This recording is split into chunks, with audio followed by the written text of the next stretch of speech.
اور یہ شعر خالص نوجوانوں کے لیے پیش کر رہا ہوں. ذرا ہاتھ اٹھا دو سب نوجوان.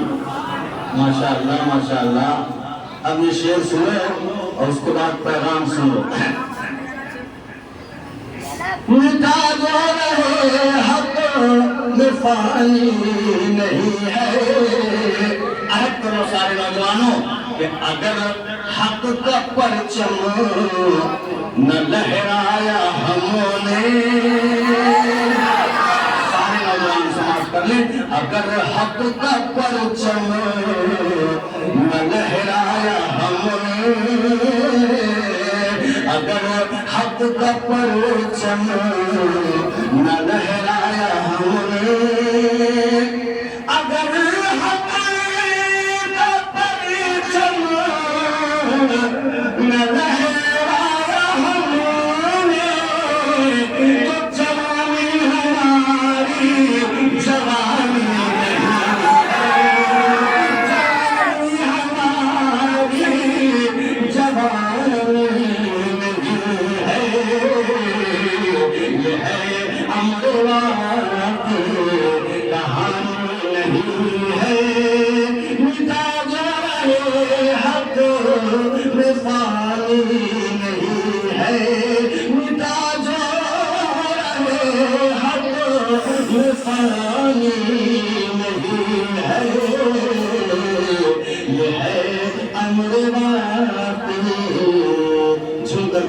سنائیے.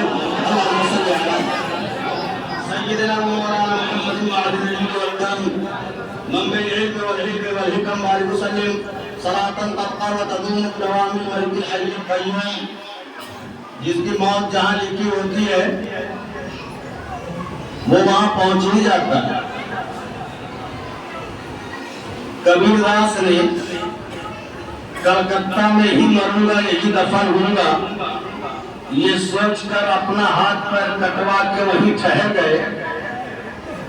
جبریل امین انسانی شکل میں پہنچے اور سواری پہ بیٹھا کے انہیں مگھر پہنچا دیا.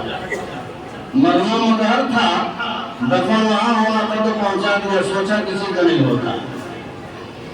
اللہ نے جو فیصلہ فرما لیا اور جس کو جہاں مرنا ہے شہید ہونا ہے ایسے حالات پیدا ہو جاتے ہیں کہ وہ وہاں پہنچ ہی جاتا ہے. توجہ سن رہا ہے. سیدنا امام علی مقام رضی اللہ تعالیٰ عنہ کا کربلا میں شہید ہونا قدرت کی طرف سے ازل میں مقدر ہو چکا تھا. اس لیے ایسے حالات پیدا ہوئے کہ سیدنا امام حسین کربلا کی طرف روانہ ہو گئے. صحابہ کرام نے روکا نہیں رکے. اپنے احباب نے, دوست نے, گھر والوں نے اور ساتھیوں نے سمجھایا, بہت روکنے کی کوشش کی مگر امام علی مقام کے پیروں میں کوئی چیز بیڑی نہ بن سکی. اس کی وجہ یہ تھی, ایک وجہ تو بیان کیا آپ نے کہ میں گرفتار ہو جاتا, اور دوسری وجہ یہ تھی کہ شہادت کی کشش انہیں کربلا کی طرف کھینچے لیے چلی جا رہی تھی. اور تیسری وجہ امام نے یہ بھی بتایا کہ میں نے میرے آقا صلی اللہ علیہ وسلم کو خواب میں دیکھا تھا. نبی نے مجھے جو حکم عطا فرمایا ہے میں اس پر ضرور عمل کروں گا چاہے میری جان ہی کیوں نہ چلی جائے. لوگوں نے وہ خواب پوچھا تو آپ نے فرمایا کہ اب تک یہ خواب نہ میں نے کسی کو بیان کیا ہے اور نہ کسی کو بیان کروں گا. چل پڑے امام حسین. مقام حاجی میں گئے, مقام صفا میں گئے, مقام ضرور میں گئے. راستے سے طے کرتے ہوئے مقام کوہی حشم میں جب گئے یزید تمیمی 1000 لشکر کو سواریوں کو لے کر کے آیا مگر وہ بھی روکنا چاہا, رکے نہیں. اور فوجیوں نے جب راستہ روک لیا تو اخیر میں سیدنا امام علی مقام رضی اللہ تعالیٰ عنہ کوفہ اور عزید کے راستے سے مڑ کر دائیں جانب چلنے لگے. تھوڑی دور ابھی آپ چلے تھے کہ حر کے سپاہیوں نے آ کر کے روک لیا تو سیدنا امام علی مقام رضی اللہ تعالیٰ عنہ نے ارشاد فرمایا یہ بتاؤ اس جگہ کا نام کیا ہے. لوگوں نے بتایا اس جگہ کا نام کربلا ہے. اس جگہ کا نام کربلا ہے. اتنا سننا تھا. امام علی مقام اپنی سواری سے اتر پڑے. تاریخ میں جو جملے امام حسین نے کہے تھے وہ پڑھتا ہوں, سماعت کرو. امام فرماتے ہیں هذه الكربلاء موضع كرب وبلاء هذا مناخ ركابنا ومحط رحالنا ومقتل رجالنا. یہ کربلا زمین ہے، سرزمین ہے، یہی وہ جگہ ہے جہاں ہماری سواریاں باندھی جائیں گی، ہمارے کجاوے بنیں گے، اور یہیں پر ہمارے ساتھیوں کی جانیں شہید کی جائیں گی۔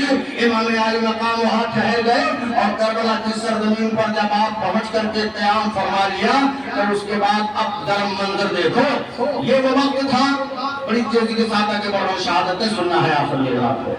یہ وہ وقت تھا جب ایران میں بغاوت ہو گئی تھی، اس کو فروغ کرنے کے لیے یزید کے حکم سے عمر ابن سعد کو 4000 فوجی لشکری اور دستہ دے کر کے ایران کے لیے روانہ کر دیا گیا تھا، مگر جب امام عالی مقام کربلا میں ٹھہر گئے اور اس کی اطلاع حر بن یزید تمیمی نے ابن زیاد کو دے دیا، تو اب یہ فیصلہ ہوا کہ عمر ابن سعد جو ایران کی مہم سر کرنے جا رہا ہے اسے واپس بلا لیا جائے۔ حکم نامہ گیا، واپس آؤ، پہلے ایران کی مہم سر نہ کرو، پہلے حسین کی مہم سر کرو، بعد میں ایران دیکھا جائے گا۔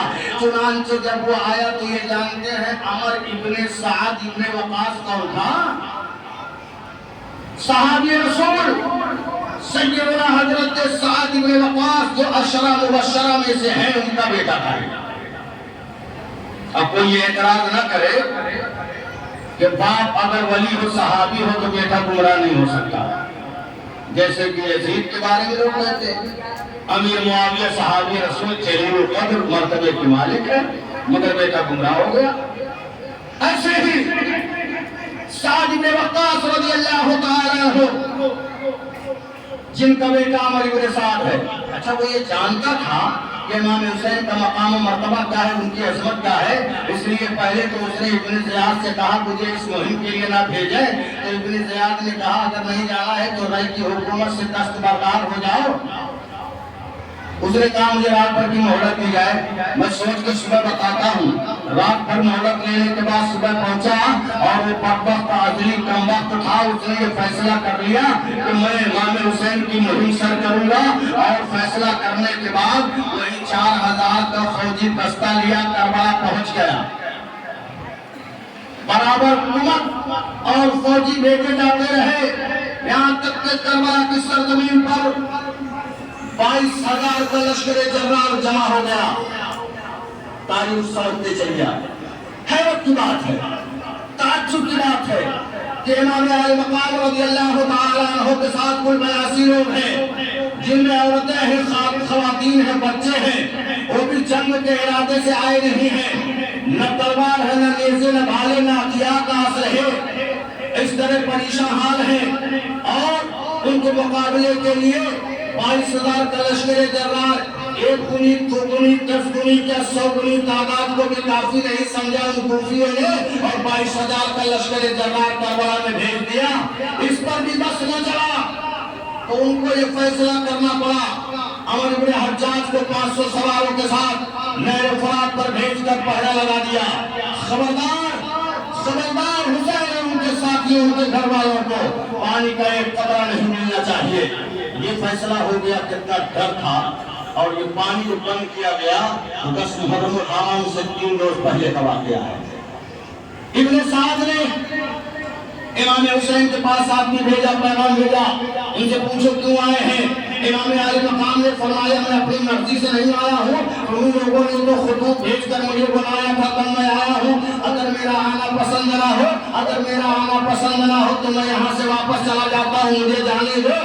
عمر ابن سعد نے امام حسین کی بات لکھ کر ابن زیاد کے پاس بھیجا اور پوچھا کیا کیا جائے۔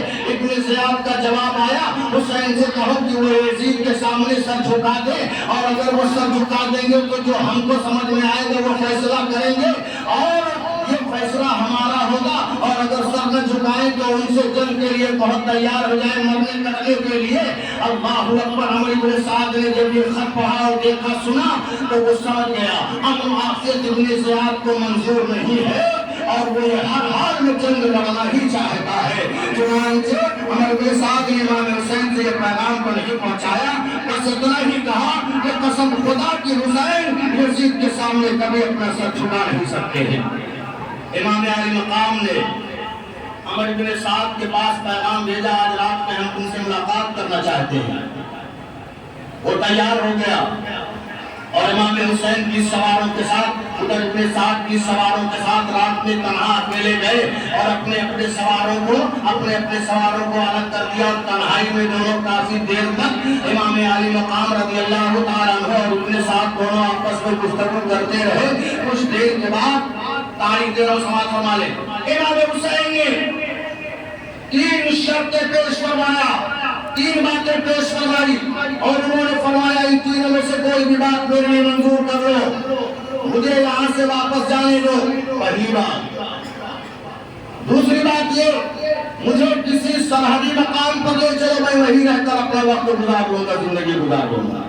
اور تیسری بات، مجھے سیدھا دمشق یزید کے پاس جانے دو، میں اپنا معاملہ ڈائریکٹ یزید سے طے کروں گا، جس طرح میرے بھائی حسن نے میرے معاویہ سے اپنا معاملہ طے کر لیا تھا۔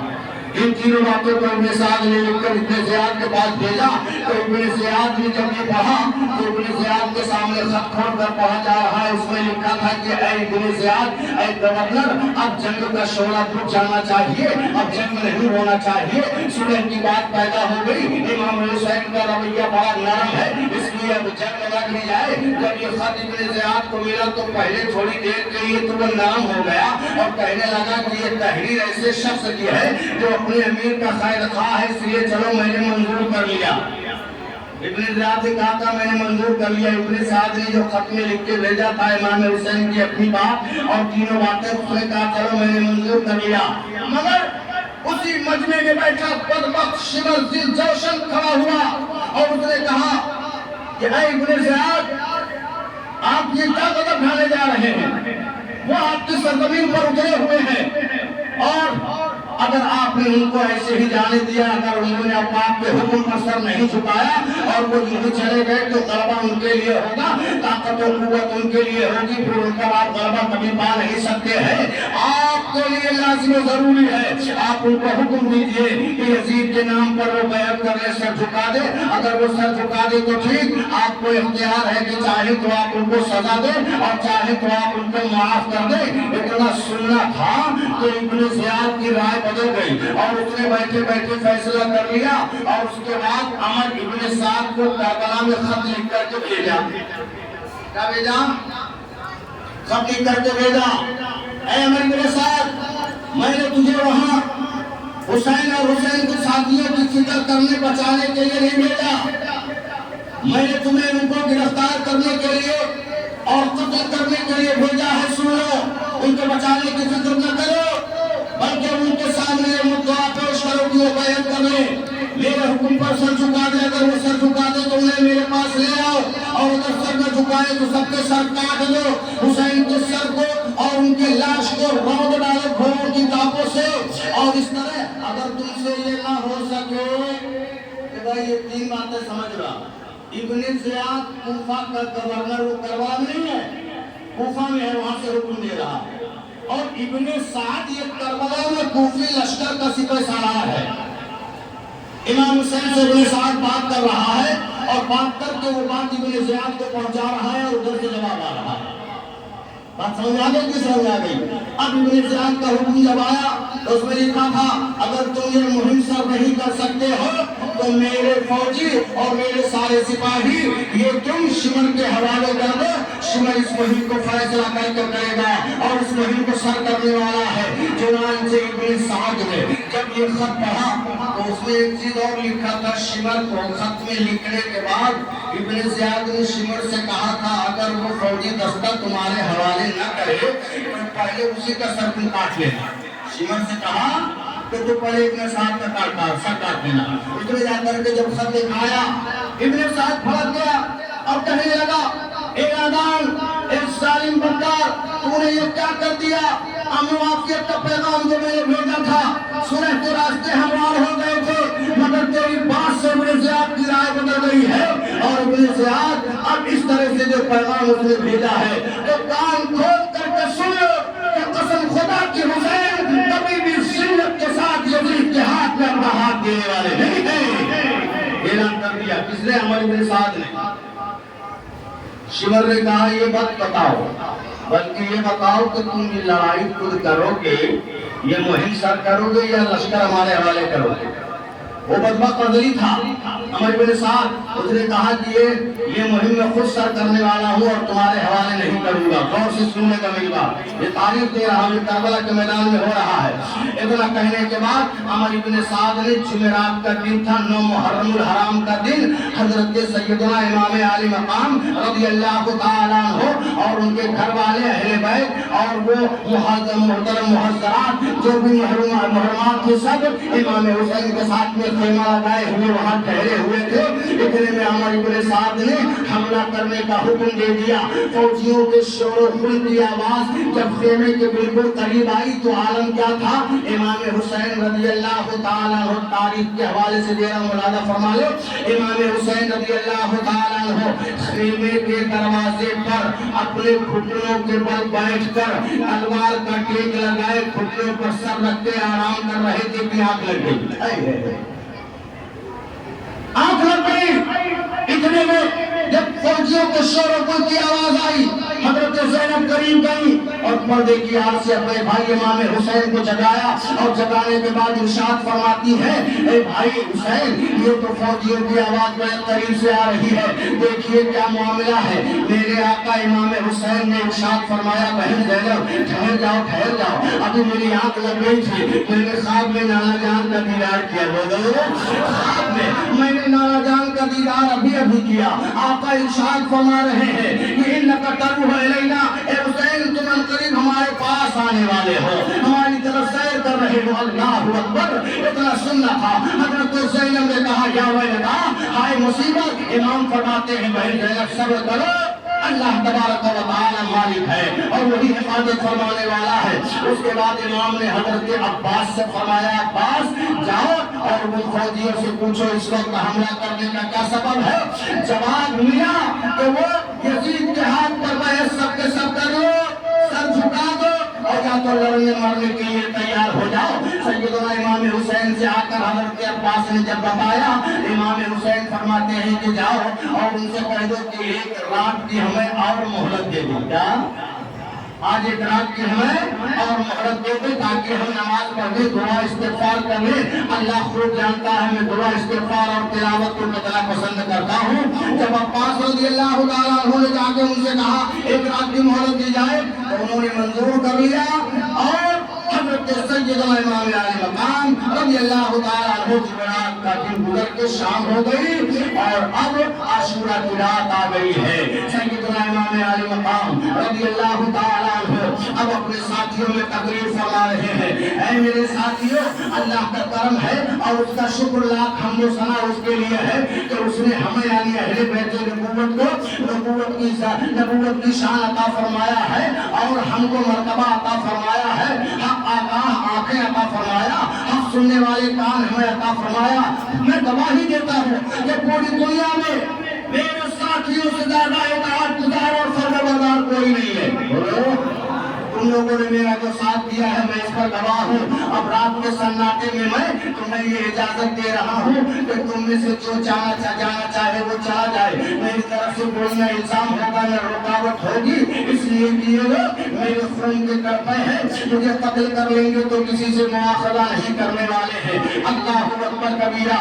اتنا سننے کے بعد حضرت مسلم بن اوفجا سے کھڑے ہوئے، حضرت سیدنا عبداللہ بن مسلم بن عقیل کھڑے ہوئے، حضرت جعفر بن عقیل، عبد الرحمن بن عقیل، حضرت عبداللہ بن عقیل، عثمان بن علی، محمد بن علی، عبداللہ بن علی اور جعفر بن علی، اولاد عقیل اولاد علی سب کے سب ایک ساتھ کھڑے ہوئے۔ ہم آپ کو چھوڑ کر یہاں سے چلے جائیں، خدا ہمیں ایسا پورا دن کبھی نہ دکھائے کہ آپ کے بعد ہم زندہ نہیں، اس لیے ہم اس طرح سے آپ کو چھوڑ کر جانے والے نہیں ہیں۔ حضرت مسلم بن اوفجا رضی اللہ تعالیٰ عنہ نے کہا کہ اے امام عالی مقام، میری تو شان، میرا تو دل یہ کہتا ہے کہ میں قتل کیا جاؤں، شہید کیا جاؤں، اہل بیت کو بچاتے شہید کیا جاؤں اور میری راکھ جلانے کے بعد ہوا میں اڑا دی جائے، اس طرح میرے ساتھ درجنوں مرتبہ بلکہ سینکڑوں مرتبہ کیا جائے، مگر میں یہ دعا کرتا ہوں کہ اللہ تعالیٰ اہل بیت کی جانوں کو بچا لے۔ اللہ اکبر۔ اور ایک شخص کھڑے ہوئے، حضرت سہیل بن قین، حضرت حبیب بن مظاہر، سب نے یہ مظاہرہ کیا، میں 10 بار قتل کیا جاؤں اور مار دیا جاؤں، پھر زندہ کیا جاؤں، پھر قتل کیا جاؤں، مگر امام میں اللہ سے یہی دعا کرتا ہوں، اللہ آپ کو بچا لے، آپ کے اہل و عیال کو بچا لے، یہ دعائیں دے رہے ہیں، مگر کوئی بھی ان میں سے ساتھ چھوڑنے کے لیے تیار نہیں ہوا۔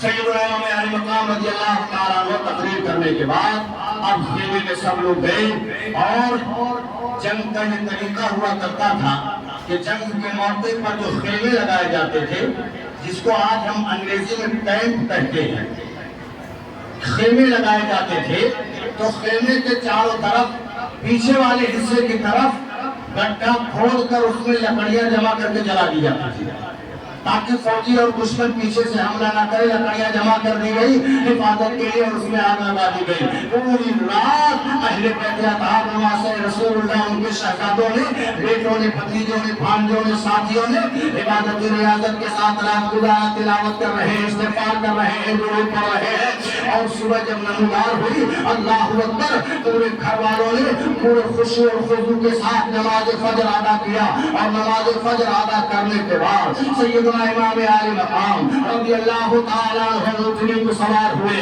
اور میدان کارزار کی طرف بڑھے ہیں۔ توجہ چاہتا ہوں، امام حسین میدان کارزار کی طرف اس لیے بڑھے کہ ادھر سے جنگ کا نقارہ بجا دیا گیا تھا۔ امام حسین بیٹھے، اونٹنی پر سوار ہو کے آگے بڑھے، اور آگے بڑھنے کے بعد امام حسین کا وہ تاریخی خطبہ جسے ہم تقریر کرتے ہیں، امام حسین نے وہاں کیا حمد و صلوات کے بعد فرمایا، اے کوفہ والوں، ذرا سوچو تم کس کے مقابلے کے لیے آئے ہو؟ ذرا سوچو میں کون ہوں، میرے نسب پر ذرا غور کرو، میں وہی تو ہوں کہ میرے باپ علی مرتضیٰ نبی کے سگے چچا زاد بھائی ہیں، میں وہی تو ہوں کہ حضرت حمزہ میرے باپ کے چچا ہیں، میں وہی تو ہوں کہ جعفر طیار خود میرے چچا ہیں۔ کیا تمہیں اس بات میں شک ہے کہ میرے آقا جناب محمد رسول اللہ صلی اللہ تعالیٰ علیہ وسلم نے میرے اور میرے حسن دو بھائی حسن کے بارے میں فرمایا ہے، یہ دونوں جنتی نوجوانوں کے سردار ہیں؟ اگر تمہیں اس بات میں شک ہو اور تم یہ سمجھتے ہو کہ میں جھوٹ بولتا ہوں، مگر خدا کی قسم میں کبھی جھوٹ نہیں بولتا، سبحان اللہ۔ اگر پھر بھی تمہیں شک ہو تو آج بھی اسلامی دنیا میں صحابہ کرام حضرت انس، حضرت جابر، حضرت ابو واقد جیسی یہ بزرگان دین موجود ہیں، ان سے پوچھ لو، یہ حدیث کو صحیح دل کو بتائیں گے۔ مگر سخت دیانت میں حمیت کو ذرہ برابر غیرت نہ آئی اور نہ شرم آئی، وہ سب کے سب خاموش رہے۔ امام علی مقام نے اپنی تقریر جاری کرتے ہوئے رکھتے ہوئے امام علی مقام نے آگے فرمایا، اے لوگو، اگر تمہیں اس بات میں شک ہے کہ کیا اس بات میں بھی تمہیں شک ہے کہ میں نبی تمہارے نبی کا نواسا نہیں ہوں؟ قسم خدا کی، مشرق سے لے کر مغرب تک اور شمال سے لے کر جنوب تک پوری دنیا میں آج میرے علاوہ کوئی بھی نواسا رسول موجود نہیں ہے۔ پوری خلق میں، پوری مخلوق میں، کائنات میں تنہا میں ہوں، جو میرا نام حسین ہے، میں نواسا رسول اللہ ہوں۔ تم میرا خون بہانے کے لیے، تم میرا خون بہانے کے لیے آگے بڑھ رہے ہو، ذرا سوچے تو صحیح۔ اللہ اکبر کبیرہ۔ امام علی مقام رضی اللہ تعالیٰ عنہ جب یہ خطبہ دے رہے ہیں، تو حضرت حبیب بن ملائم بغل میں کھڑے ہیں، سارے ساتھی کھڑے ہیں، اتنے میں شمر بردہ اس نے درمیان میں مداخلت کی، انٹرفیئر کیا اور بدتمیزی کرنا شروع کر دیا۔ تو حضرت سیدنا حبیب بن ملائم رضی اللہ تعالیٰ عنہ نے جواب دیا اور فرمایا، نادان، تجھے سمجھ میں نہیں آ رہا کہ امام کیا فرما رہے ہیں؟ اللہ اکبر۔ حضرت امام علی مقام رضی اللہ تعالیٰ عنہ نے خطبہ جاری رکھا اور فرمایا کہ کیا میں تمہارے نبی کا نواسا نہیں ہوں؟ ارشاد فرماتے ہیں، اے شمس بن رباع اور ابجر اور قیس بن حشاش، کیا تم لوگوں نے مجھے خط دے کر نہیں بلایا تھا؟ ان لوگوں نے کہا، ہمیں کوئی خط نہیں دیا تھا۔ امام علی مقام نے فرمایا، جھوٹ بولتے ہو تم لوگوں نے خط بھیجا تھا اور ضرور بھیجا تھا، اسی لیے تو میں یہاں آیا ہوں، اور اگر اب بھی میرا آنا تمہیں منظور نہ ہو، پسند نہ ہو، تو پھر مجھے یہاں سے واپس چلے جانے دو اور میں یہاں سے چلا جاؤں گا۔ مگر لوگوں نے کہا کہ جب تک آپ اپنے قرابتدار یزید کے سامنے سر نہیں جھکائیں گے، ہاتھ پر بیعت نہیں کریں گے، آپ کو یہاں سے جانے نہیں دیا جائے گا۔ امام حسین فرماتے ہیں، قسم خدا کی، میں کبھی ذلت کے ساتھ اس طرح تمہارے ہاتھ میں اپنا ہاتھ دینے والا نہیں۔ آپ واپس آئے اور اپنی سواری کو سے اترے، ابن سمعان نے آپ کی اونٹنی کو باندھ دیا. جب عمر ابن سعد نے جنگ شروع کرنا چاہا تو ہو بھی یزید کرونی. اللہ تعالیٰ مقلب قلوب ہے، جب چاہے دل میں انقلاب پیدا کر دے. بڑے بڑے کافروں کو اسلام کی دعوت نصیب ہوئی ہے. بولو، بڑے بڑے کافروں کو، مشرکوں کو اسلام کی دعوت نصیب ہوئی ہے. اور نے کہا ہے عمر ابن سعد کیا واقعی تو ان سے جنگ کرے گا؟ کہا ہاں واقعی جنگ کروں گا، اور ایسی جنگ کروں گا جس میں سر تن سے کٹ کر کے ودا ہوں گے، لاشوں کے انبار میں جائیں گے، اور میں اس طرح سے جنگ کروں گا. اللہ اکبر کبیرہ. حضور نے کہا کیا نواسے رسول سے اس طرح تم جنگ کرو گے؟ اس نے کہا ہاں میں جنگ کروں گا. پھر حضرت حر رضی اللہ تعالیٰ عنہ آئے تو تھے کوفیوں کی طرف سے، مگر جب بیت جب انقلاب پیدا ہوا ان کے اندر تو ان کا بدن کانپنے لگا، تھرتھری پیدا ہو گئی. تو تھرتھری جب پیدا ہوئی تو ایک قبیلے قومی کے قبیلے کا ایک شخص آؤس نام تھا، اس نے کہا حر تمہیں یہ کیا ہو گیا ہے؟ میں تو پورے کوفہ میں سب سے بڑا بہادر تجھے سمجھتا تھا، مگر یہ تو کانپ رہا ہے، خوف و ہراس تیرے چہرے پر نظر آ رہے ہیں، آخر معاملہ کیا ہے؟ نواز تو حضرت حر عرض کرتے ہیں، مولانا فرماتے ہیں نواز رسول سے جنگ کے تصور نے مجھے پسینہ پسینہ کر دیا ہے، اور میں کانپ رہا ہوں، تھرتھری میرے بدن میں آ گئی ہے. مگر میں اس وقت جنت و دوزخ دونوں کے درمیان کھڑا ہوں. مگر قسم خدا کہ میں اپنے ہاتھ سے جنت کو جانے نہیں دوں گا، میں اپنے ہاتھ سے جنت کو جانے نہیں دوں گا. اتنا کہنے کے بعد میں وہاں سے پڑھتے اپنے گھوڑے پر سوار ہوئے حضرت حر رضی اللہ تعالیٰ عنہ، اور پڑھنے کے بعد سیدھا امام عالی مقام کی بارگاہ میں گئے. امام کا اختیار دیکھو، اور پھر حضرت حر پہنچ رہے امام کی بارگاہ میں، عرض کرتے ہیں اے نواز رسول اللہ، میں آپ کو وہی گرفتار مجرم ہوں جس نے راستے میں آپ کو روکنے پر مجبور کر دیا تھا، آگے پڑھنے سے روک دیا تھا، چٹیل میدان میں نے آپ کو قیام کرنے پر مجبور کر دیا تھا. اگر میں نے روکا نہ ہوتا تو آپ قادریہ یا شفیعہ میں چلے گئے ہوتے. اے امام عالی مقام، میں اپنے کیے پر بہت شرمندہ اور نادم ہوں، اور میں اپنی توبہ کرنے کے لیے، اپنے گناہوں سے معافی مانگنے کے لیے آپ کے دربار میں حاضر ہوا ہوں. حسین، کیا میری توبہ اس طرح قبول ہو سکتی ہے؟ تو سیدنا امام حسین نے فرمایا مبارک ہو انت حر فی الدنیا والآخرہ، کہ تم دنیا میں بھی آزاد ہو اور آخرت میں بھی آزاد ہو. تیرے مقدر پر میں نثار ہو جاؤں. پل میں شاہد خیبر نے سب پل میں شاہد خیبر نے زندگی بنا ڈالا. حضرت حر رضی اللہ تعالیٰ عنہ خطا معاف کرانے کے بعد واپس پھر کوفیوں کی طرف آئے، اور پلٹنے کے بعد آپ نے ارشاد فرمایا اے کوفیوں، شام کرو، خدا سے ڈرو، رسول کے نام وقار سے شرماؤ کہ تم نے جس مہمان کو خطوط اور رسول و رسائل کا تاتا بھیج کر کے بلایا تھا، اس مہمان پر ظلم و ستم کا پہاڑ توڑ رہے ہو، ننھے بچوں پر ظلم و ستم توڑ رہے ہو. 3 دن سے پانی پر پابندی تم نے لگا رکھا ہے، وہ پانی نہر فرات کا جسے یہودی نصرانی مجوسی اور جانور تک پی رہے ہیں، مگر چمن زہرا کے مہکتے ہوئے پھولوں کو ایک ایک بھول پانی کے لیے ترسا رہے ہو. سوچو تم ذرا قیامت میں کون سا منہ دے کر اللہ کے سامنے جاؤ گے؟ مگر چونکہ ان ظالموں کے پاس ان کی اس بات کا کوئی جواب نہیں تھا، وہ تو بھول پر تیر برسانے لگے. حضرت حر وہاں سے واپس آئے، اور آنے کے بعد امام عالی مقام کے قدموں میں کھڑے ہو گئے. انقلاب کو جنت کو حاصل کر لیا، امام حسین سے جنت حاصل کر لیا. اللہ اکبر کبیرہ. اب جب ادھر سے جنگ کی شروعات ہو رہی، جنگ کا آغاز ہو رہا ہے، عمر بن سعد نے اپنے غلام زبید کو جو علم بردار لشکر تھا بلایا، اور بلانے کے بعد کہا ادھر آؤ، جھنڈا میرے قریب لاؤ. اور اس نے خود کمان میں تیر جوڑا اور اس کے میں حسینی کی طرف سر کیا، اور کہا اے لشکریوں فوجیوں کوفیوں گوار رہنا، سب سے پہلا تیر میں نے مارا ہے. اس طرح سے اس نے جنگ کا آغاز کر دیا. اور جب جنگ کی شروعات ہوئی تو اس کے فوجیوں اور لشکریوں میں جوش و خروش پیدا ہو گیا. مگر جنگ کی ابتدا کیسے ہو رہی ہے ذرا منظر ملاحظہ فرما لیجیے. کوئی تاریخ کا حوالہ. جنگ کس طرح شروع ہوئی؟ دونوں طرف سے ایک ایک نوجوان میدان میں نکلتا.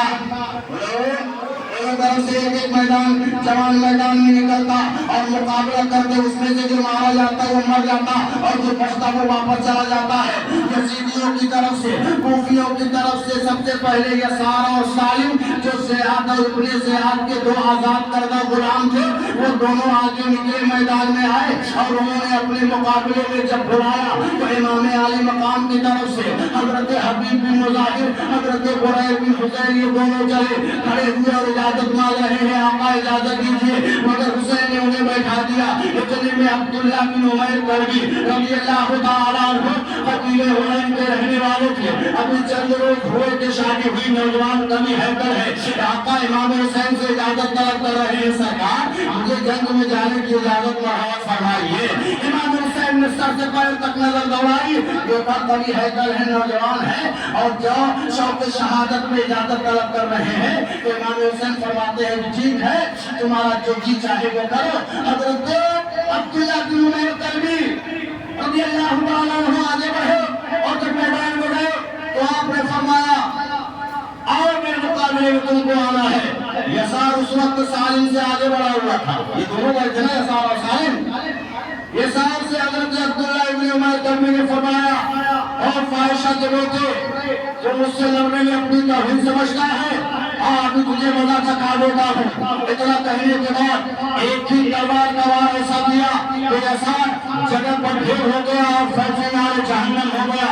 اس کے بعد سالم جو ساتھ میں گیا تھا اس نے تلوار گھمائی اور حضرت عبداللہ نے اپنے ہاتھ سے جب تلوار کو روکا، عبداللہ کی انگلیاں کٹ گئی، خون بہنے لگے، مگر دوسرے ہاتھ سے حضرت عبداللہ نے تلوار کا ایسا وار کیا، اس کے گردن کو تلوار ماری اور اس کا سر ایک طرف لڑکتے ہوئے گیا اور گھر ایک طرف لڑکتے ہوئے گیا، اور جب وہ قتل ہو گیا تو اس کی شاباشی دینے کے لیے عبداللہ بن عمیر اپنی نوجوان بیوی کو لے کر میدان کربلا میں آئے تھے۔ دونوں وہیں پہ اہل بیت تھے، بولو دونوں جانشینان اہل بیت میں سے تھے۔ اس نے خیمے کی ایک لکڑی اکھاڑا اور اکھاڑنے کے بعد دوڑتے ہوئے اپنے شوہر عبداللہ کے پاس پہنچے اور کہنے لگی اے میرے شوہر، میری طرف سے بھی تم امام حسین کے اوپر اپنی جان قربان کرتے جاؤ، امام حسین کی طرف سے لڑتے جاؤ۔ حضرت عبداللہ ان کو باہر واپس خیمے کی طرف ڈھکیلنا چاہ رہے ہیں۔ ایک ہاتھ میں تلوار ہے جس سے دشمن کا خون گر رہا ہے، ایک ہاتھ میں انگلیاں کٹی ہوئی ہے جس سے خون بہ رہا ہے، اور پوری طاقت سے وہ انہیں واپس کرنا چاہتے ہیں۔